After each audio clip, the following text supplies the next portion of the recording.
What's up, everybody? It's Emorja, and today I'm going to be here kicking it with Mr. Michael Pippenger. Michael, how are you doing? I am great, Emorja. How are you? I'm good. Okay, so we're going to do something a little different that I haven't really done on any show. So, what's your favorite color? Green. Green. Okay, is it because you go to Notre Dame? No. Okay. As soon as I said that, I thought you're going to ask me that. And this is one day after St. Patrick's Day, I so know, yeah, I right? could, but Perfect no. timing.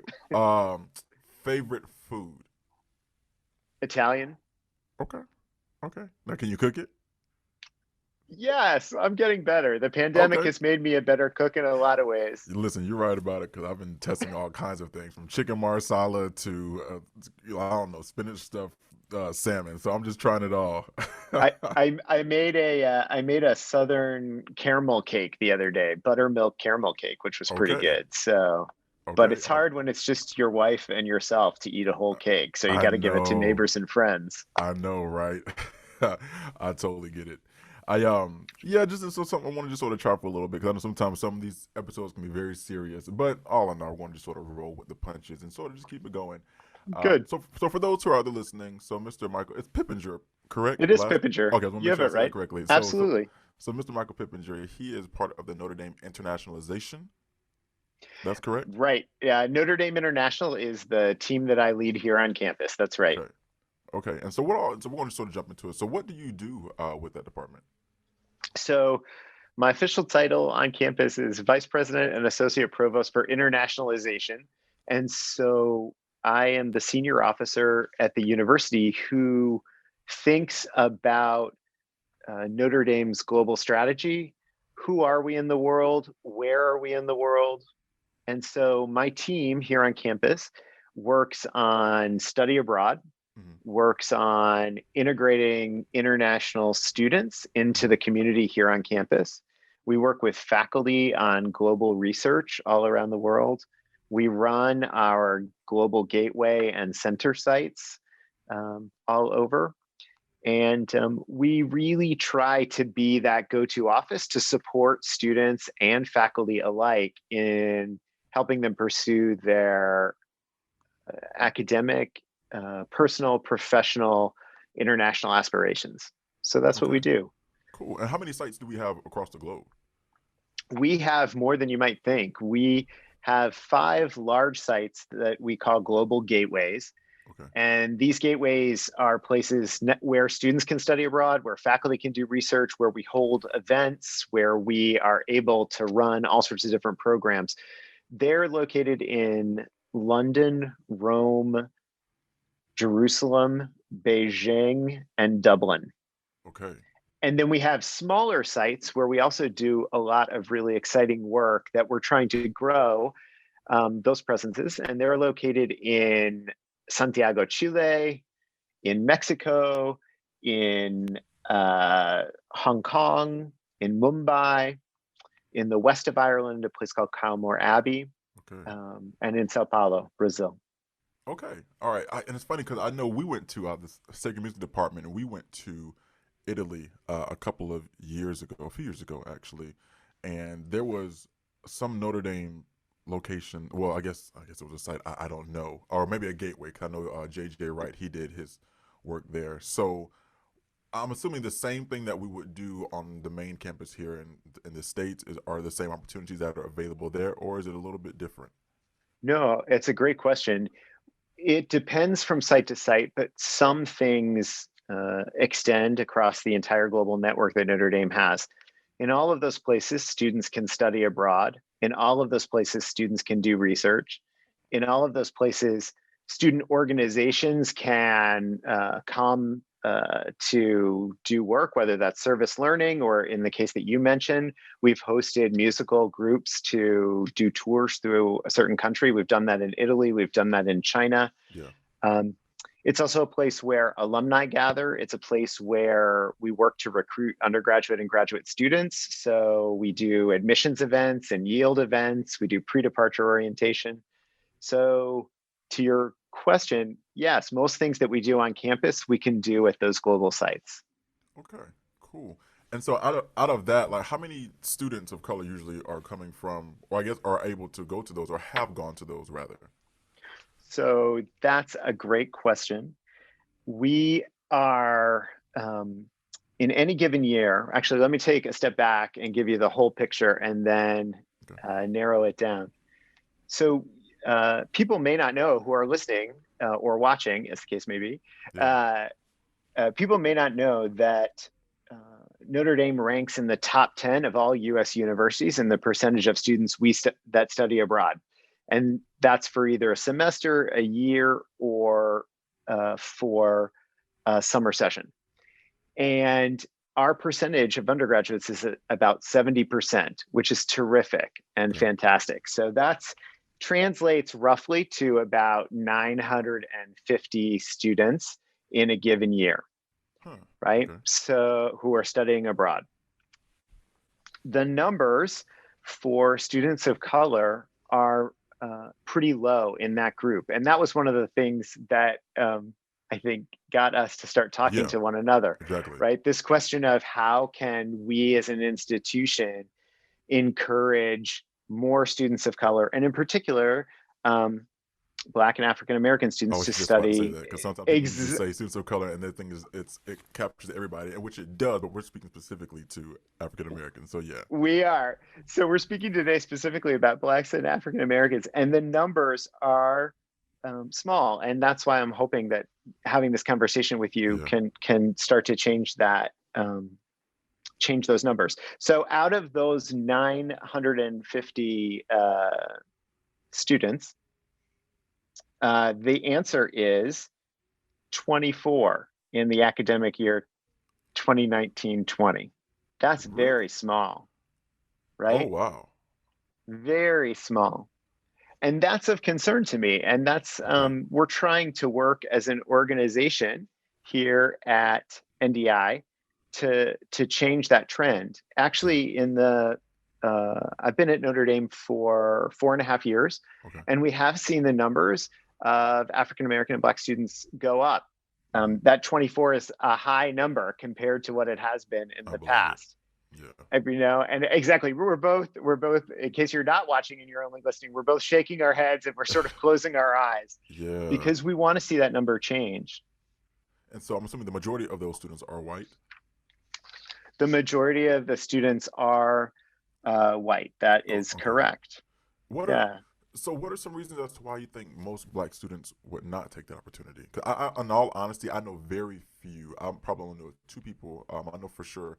I believe Kara Herring did something when she's not a student, but when she was working at Notre Dame, and then I believe B. Hardy also did some international travels as well to study abroad. But what are some reasons as to why some people may not go over to other sites? So I will start by saying it's hard to sit in this seat after Kara Herring has been interviewed by you. Uh, I'm a big I'm a big fan of hers, and she did. You're right, that she did go abroad Mhm. for work for Notre Dame, and that was in conjunction with us. So one of the things that we were working on with her. And we've also worked on this with Carrie K. Shibata, another person who you've Oh interviewed yeah, in yeah, the certainly. past, right? Working on talking about issues of diversity and inclusion and equity in the workplace, Okay. talking about Title IX infractions, talking about how to promote a healthy and safe environment. So both Kara and Carrie Kay have been terrific in partnering with my colleagues around the world at our global sites. Okay. So I just wanted to get that in to say I think we're working as one university, one Notre Dame, to imagine how we can make our sites, our study abroad sites, welcoming. The reason that's important is it's a lead into answering your question. Why are Mhm. students afraid to study abroad, or why do they elect not to study abroad? Yeah. Um, it There are many reasons that people choose not to study abroad, but one of the things um, that comes up as a narrative is I don't know if I will feel welcome. I don't know if I will be in my comfort zone.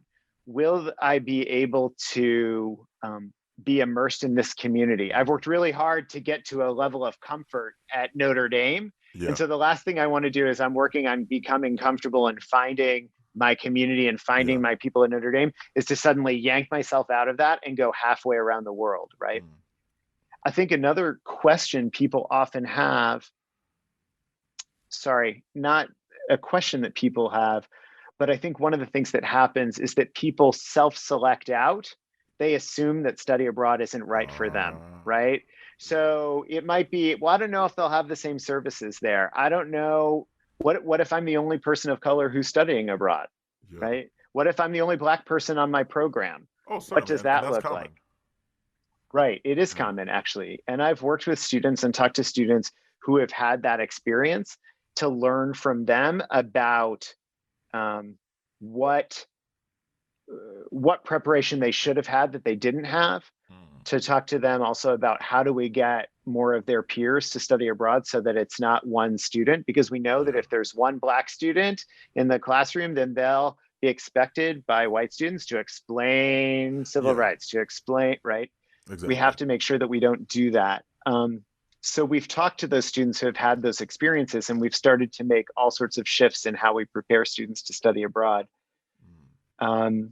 But the other way I'd answer your question is, um, besides self-selecting and not being sure that the program is right, I think there's a real sense of um, not knowing all the facts that actually um, that study abroad, that we have a team of people both here and wherever you choose to study abroad Yeah. that are going to help you be able to deal with cross-cultural communication, that are going to be able to help you find a place for you to get your hair braided. There's going to be somebody Yeah. there, right? No, I'm serious. Yeah. There is somebody who is going to be able to tell you, hey, if you're interested in meeting with this uh, racial or ethnic or national community in this city, we can plug you into that. Most Mm. students don't actually think of those kinds of conversations as conversations that our team has with Yeah. students. But That's in fact, we true. do that every day, right? Yeah, because in all honesty, I've never even thought about that. Because I know even the times that I went there, like when I went to Africa, we were there for 2 weeks. And listen, if you know a black person's hair after about 2 weeks, it's time to get a haircut. And there was nobody over there. And in Italy, same thing. I never really thought about it, but so I'm assuming, and this is just, I guess it may be an ignorant question, but I'm assuming that there are people who are black who have barbershops over there, or they're just Italians who may know how to cut, or how do you all find these communities of people who can support us? Yeah, that's a great question. And obviously, some places it's much easier to do than others. So, a place like London or Mm. Rome or Dublin, there are Black communities within those large urban Yeah, metropolitan London. areas Yeah, where that can happen. And we mentioned London, and it'll come as no surprise to you that that's the number one destination for Black students mm. during the academic year. Why is that? I think because it is such a cosmopolitan and diverse place that people realize they can, um, that the world will look very different than how it looks when they're Yeah, walking across God Quad here, yeah, right? They will see people that look like them. yeah, They will hear people talking in different accents. There yeah. will be a sense of overwhelming diversity that we simply just don't have on campus. So I think that's why London attracts people, and because it attracts people of color, and because it attracts them, that allows us to sort of get to know how do we guide students to find those communities. I want to go to a Exactly. Black church while I'm abroad. Okay, well that Yeah, might be hard, but let's find that community. yeah. And they have them in London. Now that I've done They my do. research on. Exactly. I was gonna say, I know you do. You've sung in many, I am sure. Yeah. You know. Gosh. And so for the students who have gone over there, so I guess this is a post trip kind of question. Is there Yep. like a survey that you all take to see how students felt when they were across seas, or like how do you all sort of keep up with the experience?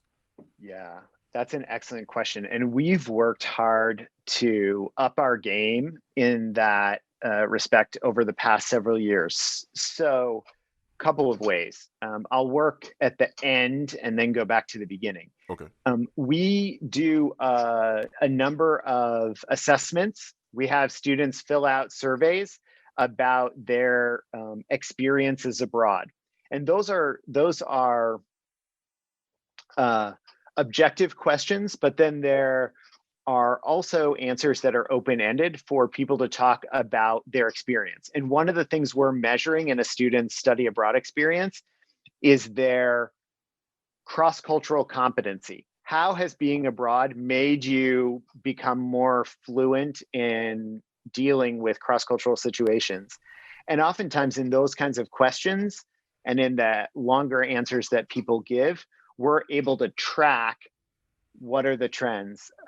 I understood a lot about my community, but the program I was in, because there were so few Black students or so few students of color, Hmm. these were the problems or challenges. Or Yeah. really loved the curriculum, but I noticed that none of the classes had a particularly multicultural focus. And wouldn't it have been great if we could have learned about X, Y, and Z? So we get that feedback from the assessment at the end of a student study abroad time. But we also are doing advising throughout the entire process. Okay. Before students leave on study abroad, there's somebody on my team here in South Bend who has several one-on-one conversations with you about, hey, tell me what you want to get out of study abroad. What questions or fears do you have? How can we help set you up for success academically and personally in this experience? So there's an open dialogue, much as you would have that dialogue Yeah. with a career counselor at the Center for Career Education or somebody at the Office of Multicultural Studies, right? Whatever it is on Hmm. campus, you have that advising relationship. You have that here too. The other thing, the last thing I would say on this point is that we also have started in the last couple of years to run panels where we talk to, where I moderate, curate, interview students of color who have returned from campus or returned from off campus to talk about where did they experience racism?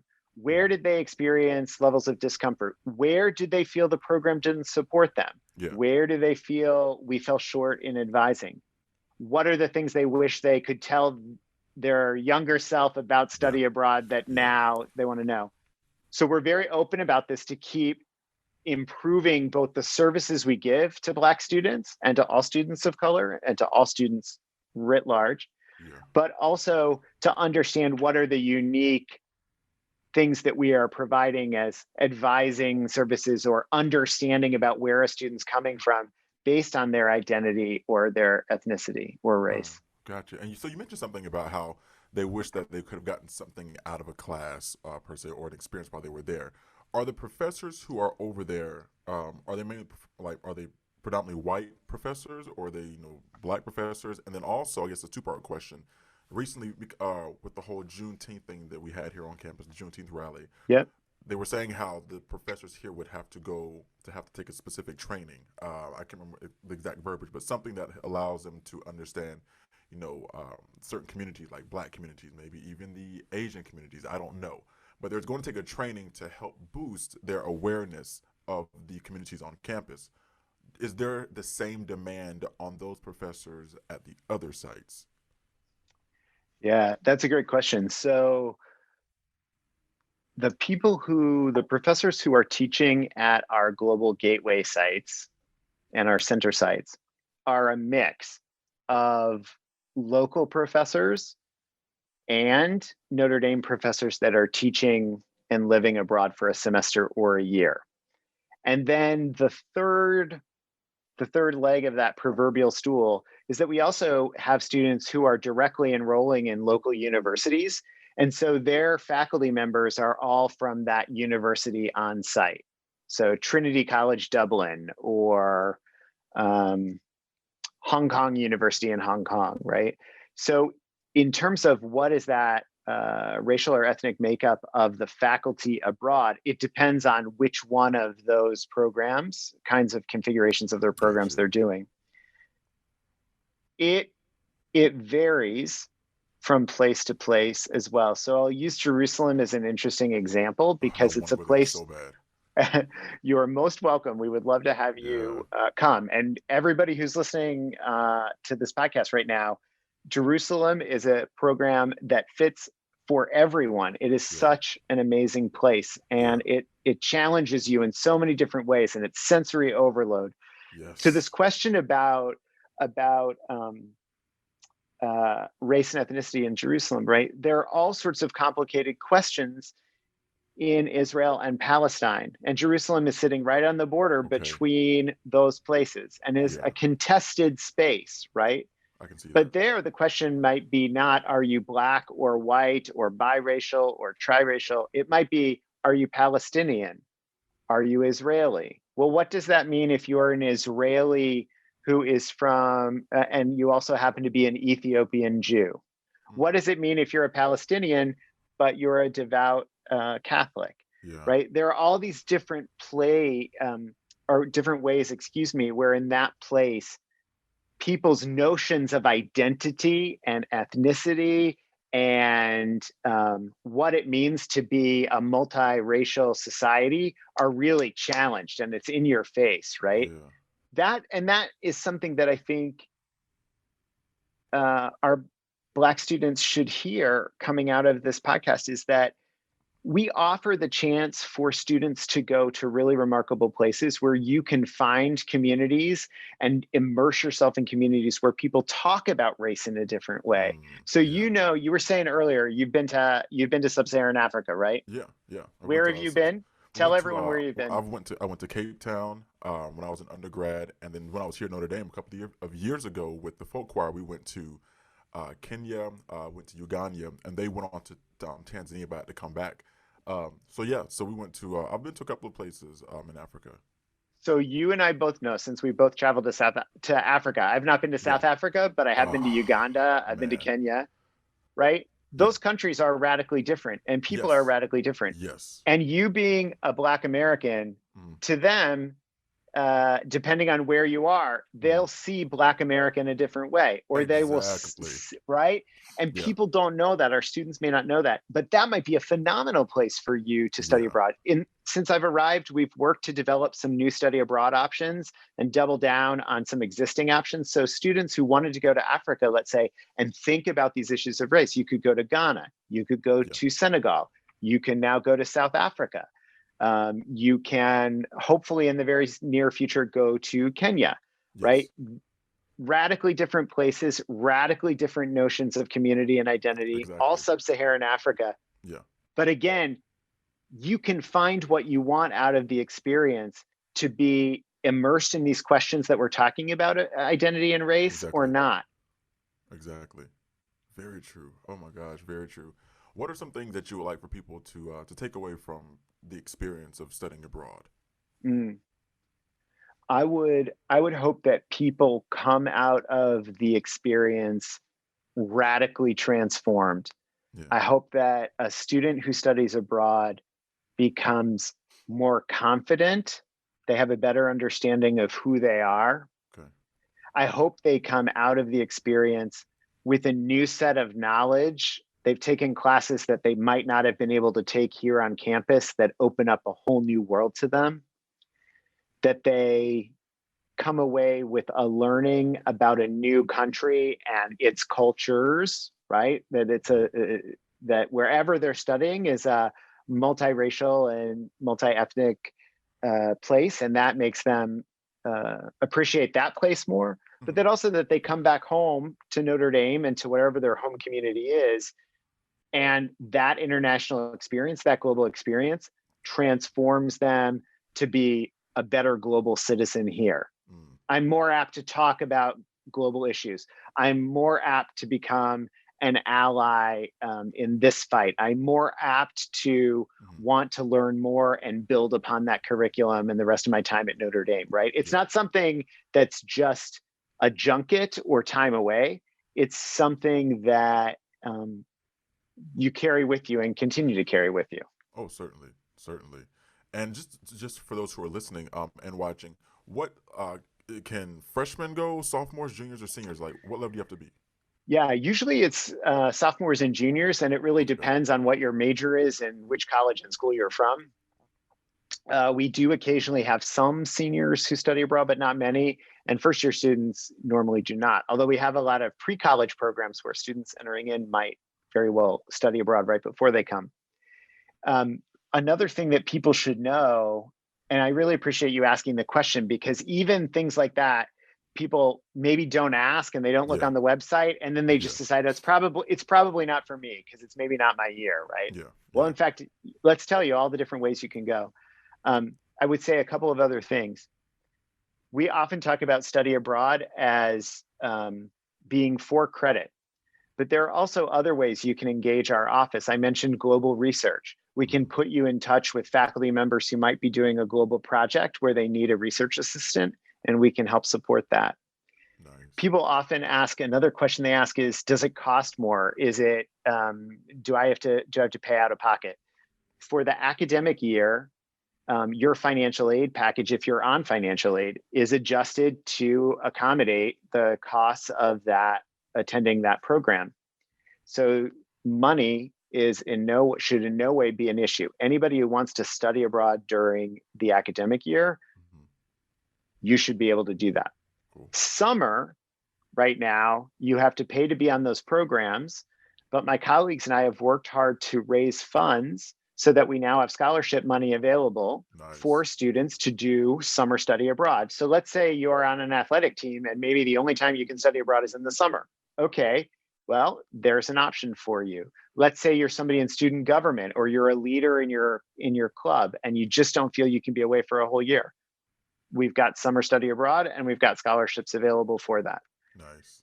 The one of the most important things that I can do and that my team can do both here and wherever we operate in the world is make sure that we are breaking down barriers and taking away obstacles so that any student who wants to study abroad can do it and Yeah. can really be transformed. And if you don't want to study abroad, then come take advantage of some of our global internships programs, Yeah. right? We can connect you up with some really cool organizations, from a startup in Beijing to a museum in Israel to archives in London to a social service organization in Rome.